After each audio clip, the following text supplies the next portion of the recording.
La solution ne réside pas dans l'exhortation ou dans les encouragements, mais dans la connaissance vivante de Christ, dans cette connaissance profonde qui nous délivre de toutes ces questions extérieures. Christ est tout. En encourageant les croyants, nous les incitons seulement à réagir d'eux-mêmes.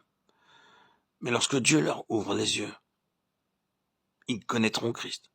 C'est en cela qu'est la vraie solution. De telles paroles peuvent être répétées des centaines de fois sans résultat jusqu'à ce que Dieu ouvre nos yeux pour saisir que Christ est ce que nous cherchons vraiment. Beaucoup le connaissent comme le Seigneur qui les justifie, néanmoins ils ont peur de Dieu, parce qu'ils ne connaissent pas Christ comme leur justice. Beaucoup savent que le Seigneur Jésus est celui qui les sanctifie, mais ils s'attendent à recevoir la sainteté de la part de Dieu, parce qu'ils recherchent uniquement la sainteté. Puisque le Seigneur est celui qui les sanctifie, ils lui demanderont la force pour être saints. En agissant ainsi, ils découvriront bientôt leur impossibilité d'être saints. Ce n'est que lorsque Dieu aura ouvert leurs yeux et leur aura donné la lumière pour voir que Christ est leur sainteté, que leur difficulté sera surmontée. Car Christ est alors devenu la sainteté en eux. Connaissez-vous le Seigneur Jésus comme votre sauveur ou comme votre salut, comme votre rédempteur ou comme votre rédemption, comme votre libérateur ou comme votre libération, comme celui qui vous sanctifie ou comme votre sanctification, comme celui qui vous justifie ou comme votre justification. La connaissance de ce qu'il a fait, c'est une connaissance élémentaire, mais le connaître lui dans ce qu'il est, c'est une connaissance beaucoup plus profonde.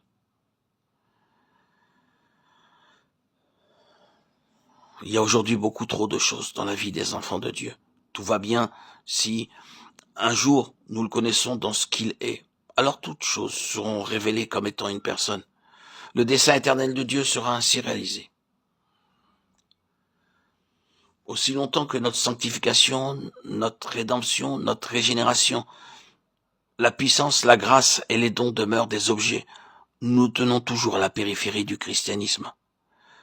Mais quand nous voyons le Seigneur lui-même, et non pas des choses, nous commençons à connaître Dieu, et nous entrons dans son dessein éternel. Après, ce sera toujours lui, et plus jamais des choses.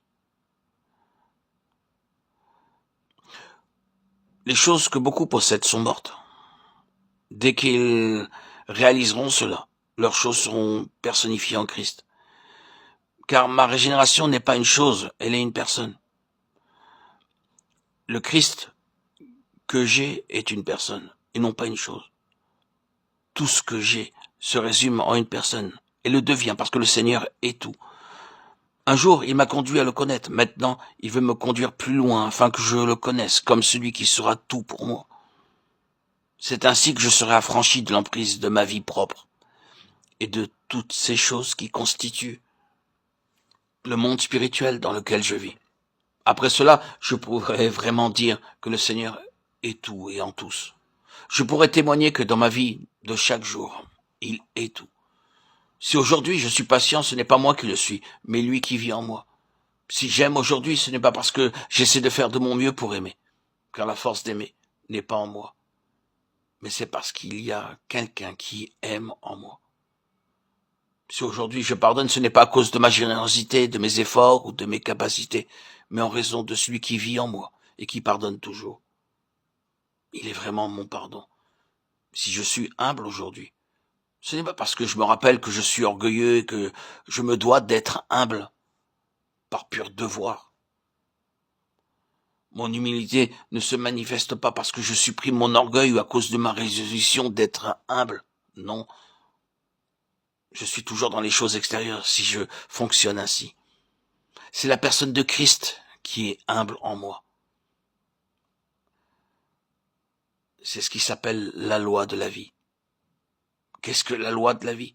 Ce n'est rien d'autre que Christ devenant notre vie et aussi toute chose. Par conséquent, frères et sœurs, auditeurs, auditrices, je désire que tous nous demandions à Dieu de nous ouvrir les yeux afin que nous puissions réellement voir que tôt ou tard, toutes choses passeront, mais que Christ demeurera dans la vie de chacun d'entre nous, dans toutes nos activités au quotidien. C'est pourquoi dès aujourd'hui, laissons Christ devenir tout dans nos vies. Amen. Alléluia.